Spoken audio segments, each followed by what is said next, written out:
शस्त्र परवान्यासाठी तुम्ही अर्ज करताना उत्पन्न वेगळं दाखवलं आणि घर घेताना उत्पन्न वेगळं दाखवलं. एक गोष्ट खरी आहे, मी घर घेताना 1989 साली ऍफिडेव्हिट केलेलं आहे. शस्त्र परवाना 1993-94 घेतलेला आहे. म्हणजे 5 वर्षाचं अंतर आहे आणि 2,000 रुपये उत्पन्न माझं वाढलेलं आहे. तेव्हा महागाई निर्देशांकाचा जर विचार केला तर तेवढे 2, 5, 10,000 उत्पन्न हे वाढीव तुम्हाला ग्राह्य धरता आलं पाहिजे. परंतु आता त्या काही गोष्टी रेकॉर्डवर न आल्यामुळे त्या ठिकाणी गैरसमजापोटी काही गोष्टी झाल्या असतील. परंतु तो न्यायालयाचा अधिकार आहे, न्यायालयाने निर्णय दिलेला आहे. त्याच्या अगेन्स्ट मी अपील करणार आहे उद्या परवा, आणि जो काही निर्णय होईल तो बघेल, तुम्हाला मिळेल बघायला.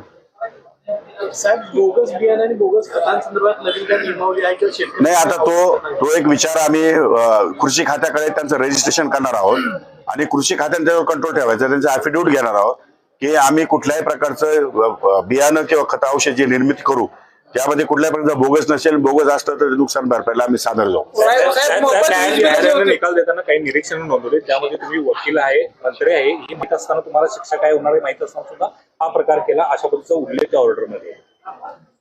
नाही, असं तर काय मी वाचलेलं नाही अजून ऑर्डर. मला वाचायला वेळच मिळाला नाही, वाचल्यानंतर मी सांगेल तुम्हाला. साहेब, कृषी पंपाची जी बिलं होती ती याच्या आधी मोफत किंवा माफ म्हणून येत होती, आता त्याच्यावरती आकडे येत आहेत, 20 बिलं येत आहेत शेतकऱ्यांना कृषी पंपाची. काय त्याच्यावरती? नाही, हे बघा, मागच्याच वेळेस सरकारने जाहीर केलेलं आहे